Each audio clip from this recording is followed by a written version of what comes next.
Hey guys, RPM here. Hope you're doing well. Having a really great day. In this video, I wanted to go through my Bitmain Antminer S19 XP and also the S19J Pro 104 terahash. Essentially the profitability, how much Bitcoin I've been earning exactly mining on Antpool, and I want to just ask you guys, get your guys' opinion if I should move off of Antpool due to the fee being on 4%. I'm on FPPS, so I will talk about that in a sec. And then as well, I do want to talk about the Core Scientific, one of the biggest, essentially Bitcoin mining, industrial mining farm that apparently they may be going bankrupt pretty soon. And I want to go through their bankruptcy filing here. And yeah, I just want to talk about some other things as well throughout this video. Okay, so before I do that, this video is sponsored by CoastalCryptoMining.com. They provide a wide range of cryptocurrency services such as server hosting, consulting, and competitive pricing on crypto mining hardware from all the top profitable miners on the market currently, specializing in bulk orders. Started from humble beginnings by two gentlemen based out of Arizona and Virginia, USA, Coastal Crypto Mining will dedicate their experience to help you navigate through this ever-growing cryptocurrency ecosystem. Check out CoastalCryptoMining.com today and use coupon code RPM for 5% off. Link down below. All right, guys. So I want to show you first my profitability or the profits that I've earned on my S19 XP and the S19J Pro 104 terahash together over the past month. Okay.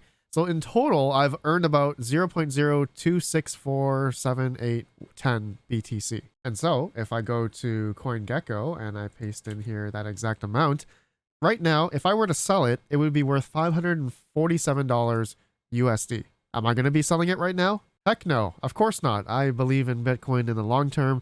And so, yeah, going to be hodling it up until, who knows, if it goes up in the next Bitcoin cycle. That is basically what I ultimately believe in. I think a lot of people who do Bitcoin mining ultimately believe in. But anyways, going back here, just you can see I've been generally getting about, let's see, in the very beginning of the month when I first started, on September 28th, I was getting about 0.00096953 BTC. And then you can see over the next week or so, it's around the same. And then we go on to the second or third week, it's then now 0.000895. Okay, so we're getting into the 8. And then as we kept going along, it's around the same, averaging around the same. And then the last week here we are as of recording. You may notice some of the terahash went down. My S19 XP actually had a fault of some sort. I'm not quite sure why that happened on these 2 days. And I think also another day. Oh no, that's it. Yeah, that was mainly when I saw the issue. And also yesterday as well, it also went down. So I think my XP is having some issue. Hopefully that's not a big thing, but we'll figure that out later. But anyways, over the last week here, we've been then getting into the 0.0074 or 75 BTC a day for both of these ASIC miners. And yeah, it's been going down and down and down in terms of the yield. And obviously we can contribute that to the Bitcoin network difficulty, that it has been getting more difficult as I would say the network hash rate has been going higher and higher and higher, right? More people are turning on their Bitcoin mining rigs, or maybe huge mining farms are coming online, probably. I'm guessing the same time I received my S19 XP, and let's just bring up the profitability here at 8 cents kilowatt hour, my electrical rate. Currently, that S19 XP 140 terahash earns about $4.74 a day. And then my 104 terahash model is getting about $1.92. But the biggest thing I wanted to get at here is the S19 XP was starting to ship out back in August. And I received mine, I think, beginning of September or so. Let me see. Actually, that's when I started this journey. Oh, sorry. I think it was more so the third week of September as when I got mine. So that's when I'm assuming everyone else started getting theirs. And that's when the difficulty started to, start ramping up here as people started getting them, maybe getting their infrastructure set up. And the hash rate for Bitcoin ultimately started going up and up and up over the past couple months here. But lo and behold, not surprising, or maybe surprising to some of you, I thought Core Scientific was pretty, well established, and they're a huge mining farm, but apparently they may be going into bankruptcy. Bitcoin miner Core Scientific shares plummet after bankruptcy warning. This on CoinDesk. The world's largest Bitcoin miner said it will not make payments that are due in the next few days as its reserves dwindle. And oh man, I was like, that is insane. So here is the United States SEC here, Form 8K. And I'll have this link down below if you guys want to take a look as well. So let me just go through this real quick. The company's operating performance and liquidity have been severely impacted by the prolonged decrease in the price of Bitcoin, the increase in electricity costs, the increase in the global Bitcoin network hash rate, and the litigation with Celsius networks. Also, I wonder how much they had with Celsius. That's pretty bad. And its affiliates. As a result, management has been actively taking steps to decrease monthly cost, delay construction expenses, reduce and delay capital expenditures, and increase hosting revenues.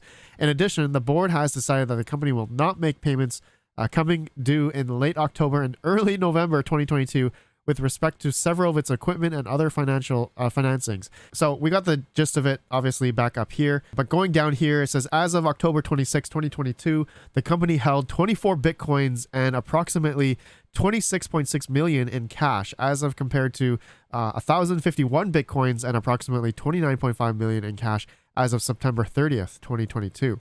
So wow, they went from 1,000 Bitcoin in September 30th all the way down to 24 Bitcoin in October 26th.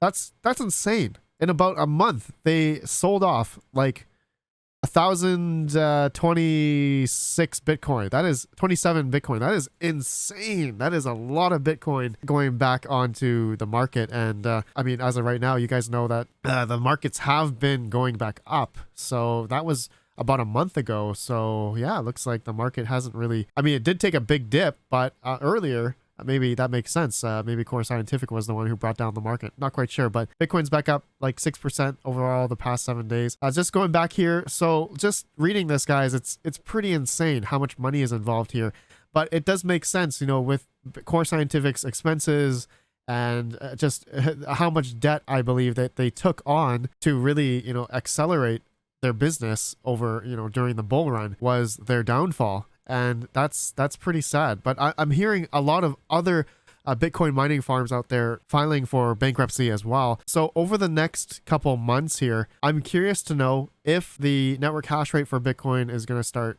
coming down as, you know, these mining farms are unable to keep up with their expenses and whatnot, their debt or whatever they have. It's definitely an expensive venture to do. And depending how much, you know, employees, I guess insurance, I don't know if they own the property taxes, strata fees, HOA fees, security, I don't know, networking, infrastructure, internet, dual internet services. You know, they're probably paying a lot when it comes to having to upkeep all of that for their industrial mining farms. So this may be a great thing for residential miners, as we don't really carry that type of overhead. And so if the network hash rate starts to fall, that means potentially then the difficulty could come back down. And then Bitcoin mining could be, you know, as it hits, you know, equilibrium, depending on the Bitcoin price and all that kind of stuff. You know, Bitcoin mining for us residential miners could be okay, depending on your electrical cost, of course. As, you know, mining at home with these types of ASICs are very loud. They take a lot of power. You got to have at least, I would say, 30 amp, 240 volt, or maybe some people do 20 amp, 240 volt for a single, you know, S19. But in comparison to like big mining farms like Core Scientific, you know, we don't compare. They are definitely spending way more money. And, you know, it sounds like with them having, you know, higher electricity costs now, increase in high electricity costs, which is unfortunate for them, and having a stake in Celsius, that is also pretty bad. For people that have less overhead, like I just mentioned, should be okay to keep on mining Bitcoin. And I'm sure a lot of you guys who watch me, you know, I know a lot of you guys are GPU miners, but there are some of you guys I know are Bitcoin miners. And, you know, I have made Bitcoin ASIC videos in the past and all that kind of stuff. But anyways, guys, yeah, that's what I wanted to just touch on here. And let me know your thoughts on my earnings here. If you think, if anyone else has an S19 XP or 104 terahash model, have you guys been seeing these similar results? And oh, I forgot to mention, now this is where I want to get your guys' opinion. Should I move to a new Bitcoin mining pool? I don't know if I'm very happy with Antpool, the 4% fee here. And actually, if we go to, we just look at here, my earnings per every day here, FPPS, my fee reward is, I feel like it's high. So this is where I want to gauge the community here. For anyone Let me know where you guys are mining to. Should I try a different mining pool? Let me know down below. Maybe should I, solo mine? I don't think I'm gonna do that, but let me know. I want to know what where you guys are mining to mostly. And yeah, I've tried a lot of different pools. I've stopped going to Poolin. I don't trust Poolin anymore, as they essentially froze the assets on my account wallet on their website, and they traded it in for like IOUs or something stupid. I hate Poolin so much, so that's why I'm not using them. But it's good to see them going down in hash rate here. Looks like a lot of people have gotten off Poolin, so that's a good thing. So let me know which pool you guys are on, and I'll go on to the one that I think a lot of you guys like. And yeah, I will do another video update, I guess, in another month or so, of how much I've earned on that pool. I think that'd be a cool comparison. And especially if I went to PPS or another FPPS pool that had lesser fee, for instance. So anyways, all right, guys, let me know your thoughts about Coin Scientific as well. Have a good one. Peace out.